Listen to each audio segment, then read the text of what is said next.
Hello friends, गजब math पर आपका स्वागत है। आप जानते होंगे एसएससी सीजीएल का न्यू सिलेबस जारी किया गया है। हल्का सा थोड़ा सा चुल्लू भर सिलेबस में चेंज किया गया है। तो न्यू पैटर्न से डरना नहीं, एकदम जम के मुकाबला करेंगे और जाम हॉल में तबाही ला देंगे। इतना बेजोड़ मेहनत होना चाहिए, हम और आपका दोनों आदमी मिलकर मेहनत करेंगे, क्लियर होगा। इसी के मद्देनजर रखते हैं हमने न्यू सिलेबस के आधार पर कुछ मैथ के क्वेश्चन लेके आया हूँ जो आपके लिए बहुत ज़्यादा यूजफुल होगा। और ये क्वेश्चन सभी एग्जाम के लिए सफिशिएंट होंगे, जैसे सीजीएल, सीएचएसएल, सीपीयू, सभी एग्जाम के लिए। तो चलिए शुरू करते हैं। आइए देख मजा आएगा। पहला क्वेश्चन आपके सामने स्क्रीन में मौजूद है, इसको पढ़िए और समझिए, बताइए कैसे हल करेंगे। सेकेंडों में उड़ाना है, पल्क झपकने से पहले इस क्वेश्चन का जवाब आ जाना चाहिए। इतना जल्दी, फास्ट, क्विकली, जल्दी करिए, डू इट। एकदम सेकेंडों में उड़ाइए। देखिए कैसे हल करेंगे, समझिए। एकदम बच्चों वाला क्वेश्चन है, बवाल क्वेश्चन आएगा, टेंशन लेने का नहीं, सिर्फ देने का। देखिए कैसे हल करेंगे, समझिए। इस तरह क्वेश्चन आ जाए तो पहले देखते हैं कॉम्बिनेशन, माने किसके कौन किसके साथ जाएगा। देखिए tan 4 डिग्री और tan 86 डिग्री, इन दोनों को जोड़ेंगे, मतलब थीटा को जोड़ेंगे, डिग्री को जोड़ेंगे तो हो जाएगा 90 डिग्री। तो इन दोनों का कॉम्बिनेशन बन रहा है। यहाँ पे 43 डिग्री और 47 डिग्री, इनको जोड़ेंगे तो हो जाएगा 90 डिग्री, मतलब इन दोनों का कॉम्बिनेशन। जिसका कॉम्बिनेशन बन रहा है उसी को चेंज कर, किसी एक को चेंज कर देंगे, हो जाएगा, हमारा काम खत्म हो जाएगा। देखिए जैसे tan 4 डिग्री है तो इसी को चेंज कर लेते हैं tan 90 - 86 डिग्री। 90 में से 86 घटाएंगे तो 4 डिग्री आ जाएगा, क्लियर होगा। कोई दुख दर्द नहीं हो रही होगी, आप समझिए। फिर किसी इसमें या इसको कोई को चेंज कर लीजिए, कोई दिक्कत नहीं होगी। तो हमने इसको चेंज कर लिया, tan 90 - 47 डिग्री, फिर घटाएंगे तो 43 आ जाएगा, क्लियर। गुणे लिखेंगे अब कितना भैया, tan 47 डिग्री गुणे tan 86 डिग्री। अब देखिए tan 90 - थीटा, tan 90 - थीटा होता है cot थीटा। तो cot 46 डिग्री गुणे cot 47 डिग्री, tan 47 डिग्री गुना tan 86 डिग्री। और देखिए cot 86 degree cot 86 degree tan 86 degree का वैल्यू 1 होता है, मतलब tan थीटा cot थीटा का वैल्यू 1। तो इन दोनों का वैल्यू 1 और इस दोनों का वैल्यू 1 होगा। तो 1 गुणा करेंगे तो 1, यानी 1 हमारा करेक्ट आंसर होगा, शुद्ध प्योर, नो मिलावट, क्लियर होगा। नेक्स्ट आगे देखते हैं। एक दुकानदार ने एक वस्तु पर 10% की छूट दी और अभी भी 10% का लाभ अर्जित करने में सक्षम है। तो क्रय मूल्य और अंकित मूल्य का अनुपात ज्ञात कीजिए। भैया रेशियो निकालना है, सेकेंडों में हल करने का तरीका सीखिए कैसे हल करेंगे। सीपी मतलब क्रय मूल्य, एमपी मतलब अंकित मूल्य, मार्क प्राइस। देखिए इनका रेशियो निकालना है तो समझिए, कोई भी वस्तु अपने आप में 100% होती है, 100% होती है। तो 100 पर 10% की छूट दे देंगे तो कितना होगा भैया, सीपी 90% रेशियो, एमपी मतलब मार्क प्राइस। तो इस पर 10% का लाभ और हो रहा है, 10% का छूट देने पर भी 10% का लाभ हो रहा है। तो कितना होगा, 100 पर 10% का लाभ मानी 110%। तो 10 से 10 परसेंटेज से परसेंटेज, यानी 9:11 ये हमारा आंसर हो जाएगा। सेकेंडों में तरीका सीखिए, सेकेंडों में उड़ाइए। एक कार चालक को 12 किलोमीटर प्रति घंटे की गति से अपने मंजिल तक पहुंचने में 3 घंटे लगते हैं। ज्ञात कीजिए उसे अपनी गति कितनी प्रतिशत बढ़ानी चाहिए ताकि वो 2 घंटे में अपनी मंजिल तक पहुंच सके। देखिए जल्दी से हल करना है, ध्यान से देखिए बोर्ड पर कैसे हल करेंगे। यहाँ मैं लिख रहा हूँ इनिशियल टाइम बट्टा फाइनल टाइम। इनिशियल मतलब क्या, प्रारंभिक समय, अंतिम समय। कितना है प्रारंभिक समय, 3 है, मतलब 3 घंटे में 12 किलोमीटर जाता है। तो फाइनल टाइम कितना दिया है, 2 दे चुका है, मतलब 2 घंटा की स्पीड निकालना है। देखिए कैसे हल करेंगे। एक राज की बात बता रहा हूँ, शायद आपको पता होगी, नहीं पता होगी तो जान लीजिए। स्पीड हमेशा समानुपाती होता है 1/टाइम के, मतलब उल्टा होता है, रेसिप्रोकल होता है। स्पीड हमेशा टाइम के समानुपाती होता है। तो यहाँ से लिखेंगे हम स्पीड, इनिशियल स्पीड बटा फाइनल स्पीड, क्या हो जाएगा भैया, उल्टा हो जाएगा, यानी 2/3 हो जाएगा, क्लियर होगा। पहले था स्पीड 2, अब हो चुका है 3। कितना इंक्रीज हो गया, 1, मतलब 1 बढ़ गया। किस पर बढ़ा है, 2 पर। 1 बढ़ा किस पर, 2 पर। तो 100 पर कितना होगा, काटेंगे तो आ जाएगा 50%। यही हमारा करेक्ट आंसर हो जाएगा, मतलब 50% उसको स्पीड बढ़ानी चाहिए तो 2 घंटा में पहुंच जाएगा। ए किसी कार्य को 12 दिन में कर सकता है, बी उस कार्य को 5/6 गुना भाग को 16 दिन में कर सकता है। ए और सी सामान्य कार्य को एक साथ 8 दिन में कर सकते हैं। तो ए बी सी की कार्य क्षमता की इफिशियंसी निकालिए। इन तीनों का इफिशियंसी का रेशियो निकालना है, समझिए कैसे निकालेंगे, ध्यान से देखिए। ए किसी काम को 12 दिन में करता है, अब बी समझिए, बी का किससे टाइम निकालेंगे। बी 5/6 भाग, बी 5/6 भाग 16 दिन में करता है। तो 16 से नीचे गुना कर देंगे तो टाइम निकल के इसका आ जाएगा 5/96, यानी 96 दिन। 5/96 दिन में काम करता है, 5/96, क्लियर। ए और सी अगर मिलकर ये काम करते हैं तो 8 दिन में करते हैं। क्या टाइम निकालने में किसी को दिक्कत है, दुख दर्द परेशानी नहीं हो रहेगी, क्लियर होगा, समझिए। अब इन तीनों का हम एलसीएम लेते हैं तो एलसीएम कितना हो जाएगा, 96 हो जाएगा। इन तीनों का एलसीएम 96 होगा भैया। अब देखिए 12 8 96, 8 आएगा, 96 से 96 कट जाएगा, बचेगा 5 यानी 5 हो जाएगा। 8 से देखेंगे तो 12 हो जाएगा। यहाँ समझिए ए का एफिशिएंसी 8 है, बी का है 5 और दोनों का ए और सी का एफिशिएंसी 12 है, क्लियर। तो यहाँ पे ए का एफिशिएंसी 8 है तो इधर भी ए का एफिशिएंसी 8 ही होगा। और टोटल इन दोनों का एफिशिएंसी कितना है, 12 है और ए का 8 है तो 12 में से 8 जाएगा, 4 बचेगा तो सी का एफिशिएंसी आ जाएगा 4। इन तीनों का रेशियो पूछा, एफिशिएंसी का रेशियो, तो ए अनुपात बी अनुपात सी। ए का हो जाएगा 8, बी का होगा 5 और सी का कितना होगा भैया, 4 होगा। यही हमारा आंसर हो जाएगा, क्लियर होगा। बताइए कोई दिक्कत है, नहीं है तो आगे बढ़े। ठोस लंबवृत्तीय शंकु 11.2 सेंटीमीटर ऊंचा है और इसके आधार की त्रिज्या 2.8 सेंटीमीटर है। यदि शंकु को पिघलाकर एक गोले में ढाला जाता है तो गोले का व्यास क्या होगा, डायमीटर निकालना है।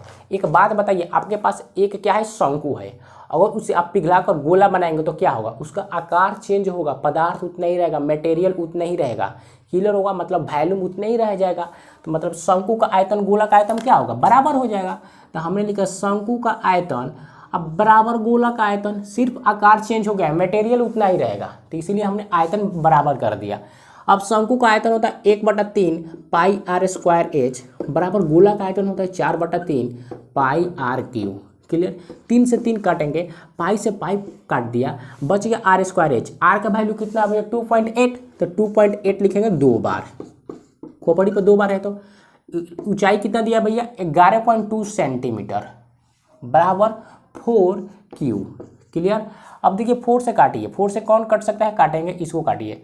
4 दूना का 8 पॉइंट कितना होता है, 3 8 चौक 32 यानी 2.8 होगा। 2.8 कितना बार हो गया, 3 बार, तक 2.8 लिखकर इसे खोपड़ी पे लिख देंगे 3। अब बराबर आर क्यू, क्यू से क्यू जाएगा, मतलब आर का वैल्यू आ गया 2.8। तो हमें निकालना है डायमीटर निकालना है, व्यास निकालना है। तो व्यास बराबर होता है 2 × त्रिज्या 2r। 2 कितना है भैया, वो सॉरी आर कितना है 2.8, तो 2.8 से गुना कर देंगे 2 में, तो आ जाएगा 5.6 सेंटीमीटर। ये हमारा आंसर करेक्ट, 5.6 सेंटीमीटर। अगला क्वेश्चन, यदि a + b + c बराबर 10 है, abc बराबर 5 है और ab + bc + ca बराबर 25 है, तो aq + bq + cq का मान क्या होगा। भैया बहुत ही बवाल क्वेश्चन है, रिपीटेड क्वेश्चन है, कई बार एग्जाम में पूछे गए हैं, तो ये हमने उठा कर लाया और चिपका दिया यहाँ पे। तो इसको हल करेंगे, समझिए कैसे। इसके लिए 2 एंटीबायोटिक की जरूरत पड़ेगा। एंटीबायोटिक मतलब फार्मूला, ये फार्मूला याद रखिएगा तभी हल हो पाएगा, नहीं तो नहीं।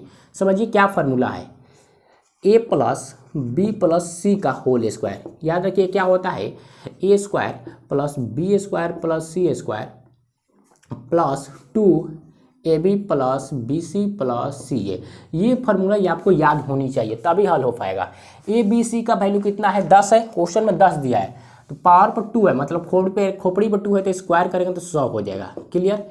a b c का वैल्यू यहाँ से निकालना है, तो निकाल रहा हूँ, a² + b² + c² का प्लस 2 ab + bc + ca का वैल्यू कितना है, 25, 25 दूना 50 हो जाएगा, क्लियर। मतलब यहाँ से हम निकाले तो a² + b² + c² वैल्यू यहाँ से निकाले तो कितना होगा, 100 में से 50 जाएगा, नहीं 50 आ जाएगा।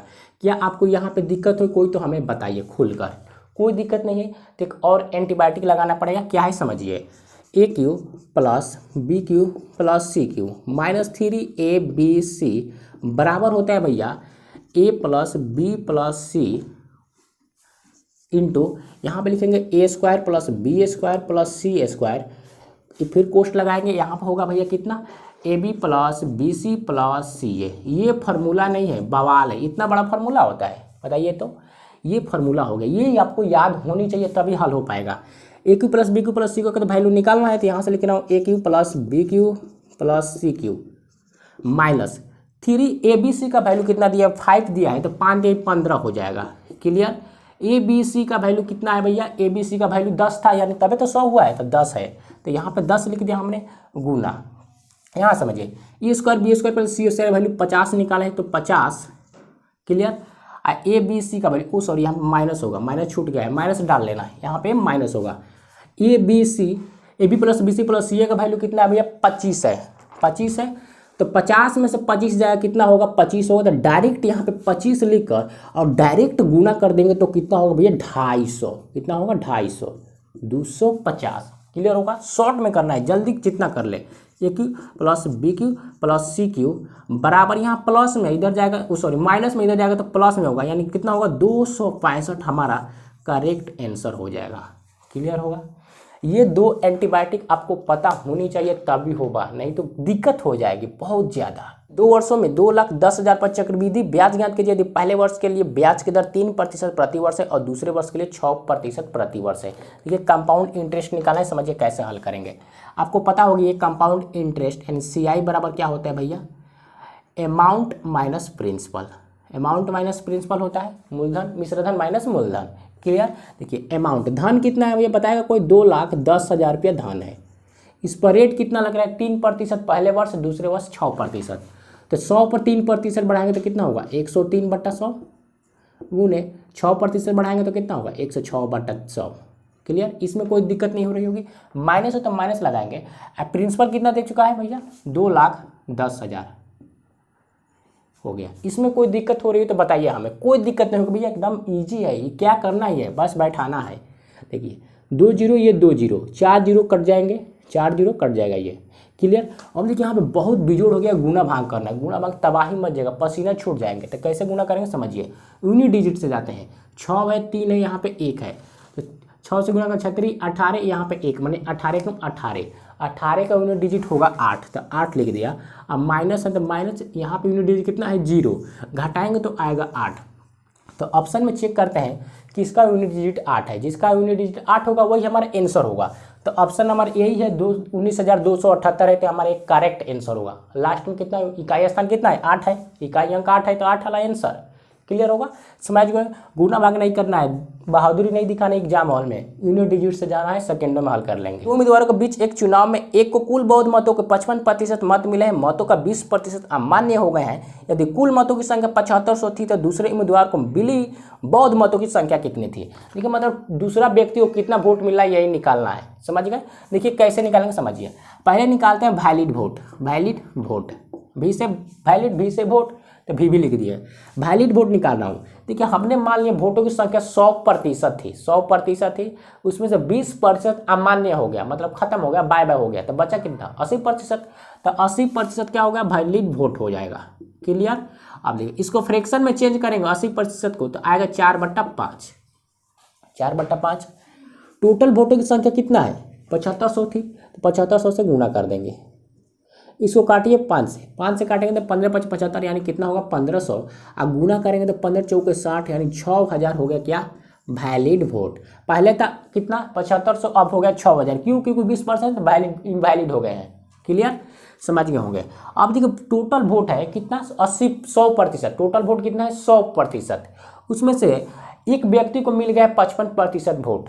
टोटल वोट कितना है 100%, उसमें से एक व्यक्ति को मिल गया है 55% वोट, तो बचा कितना वोट 45%। ये किसको मिला होगा दूसरे व्यक्ति को मिला होगा। भैया जाहिर सी बात है, एक पहले का मिल गया 55%, तो दूसरों को मिलेगा कितना 45% मिला होगा। 45%, तो 45 लिखते हैं, प्रतिशत के लिए बट्टा में 100। टोटल वोटों की संख्या कितनी है 6000।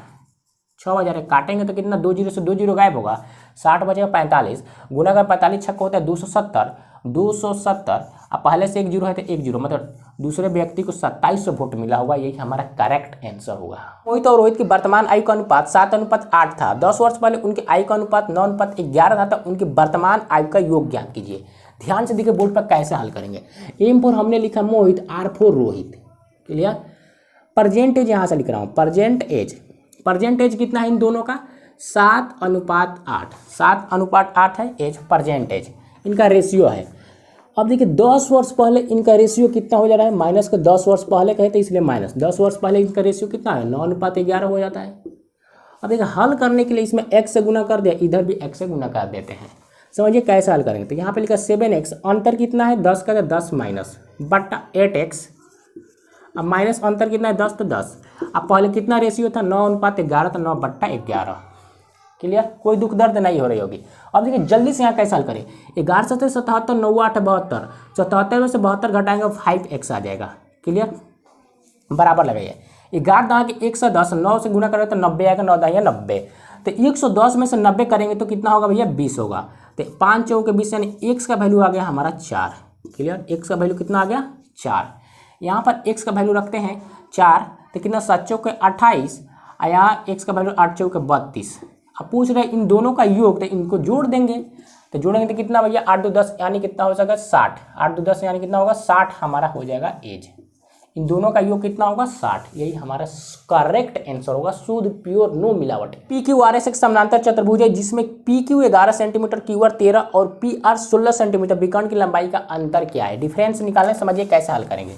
पहले बनाते हैं हम फोटो, समानांतर चतुर्भुज का फोटो। क्लियर होगा, ये होगा समानांतर चतुर्भुज, इसके इस तरफ विकर्ण है, ये बना दिया विकर्ण। क्लियर, विकर्ण बना दिया।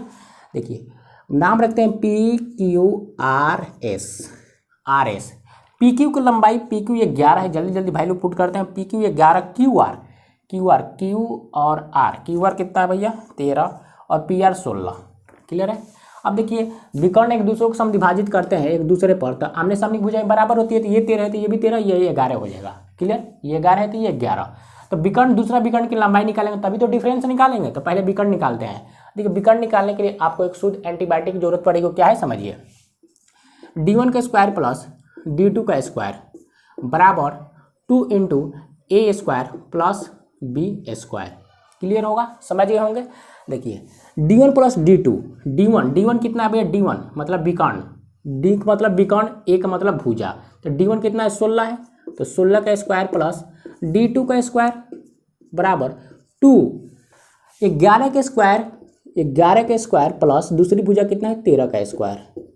हल करते हैं जल्दी से, तो 16 का स्क्वायर कितना होगा 256 प्लस d2 का स्क्वायर हो जाएगा बराबर, यहाँ देखिए 111 के स्क्वायर करेंगे तो 121, 13 का स्क्वायर 169 जोड़ेंगे तो आएगा कितना भैया 290। कितना आएगा 290 आएगा। अब 290 को 2 से गुना करेंगे तो 29 29 58, तो कितना हो जाएगा 580 आ जाएगा हमारा। कितना आएगा भैया 580। क्लियर होगा।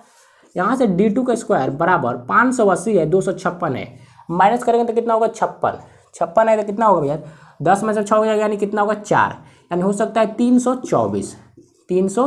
जल्दी से जल्दी करना है भैया, दिमाग में ही कर लेना है, दिमाग में माइंड में ही सब करना है। यहाँ से हमने d2 निकाला, यहाँ पे स्क्वायर इधर चले जाएगा तो घूंघट में चले जाएगा 324 होगा, यानी d2 का स्क्वायर हो जाएगा कितना भैया 18 स्क्वायर रूट होता है 8 टाइम 64, यूनिट डिजिट कितना है 4 है तो 8 टाइम 14 18 होगा। क्लियर होगा। तो ये हमारा d2 आ गया विकर्ण। हमसे पूछा है दोनों का डिफरेंस यानी अंतर पूछा है, तो अंतर कैसे निकालना। पहला विकर्ण कितना है 16, दूसरा है 18, तो 18 में से 16 माइनस कर देते हैं, कितना आएगा भैया कटाएंगे तो 2 हमारा करेक्ट आंसर हो जाएगा। फ्रेंड्स अगर वीडियो समझ में आए तो वीडियो को लाइक करें और चैनल को सब्सक्राइब करना अनिवार्य है, कोई दिक्कत नहीं आएगी सब्सक्राइब करने में, बस लाल से पीला करना है, तड़तड़ मारिए लाल से पीला हो जाएगा। और शेयर तो दबा के करिए, इतना शेयर करिए कि दिन रात शेयर ही करिए, दिन रात और रात दिन शेयर करना है और वीडियो देखना है, कोई प्रॉब्लम नहीं होगा। मिलते हैं नेक्स्ट वीडियो में। जय हिंद।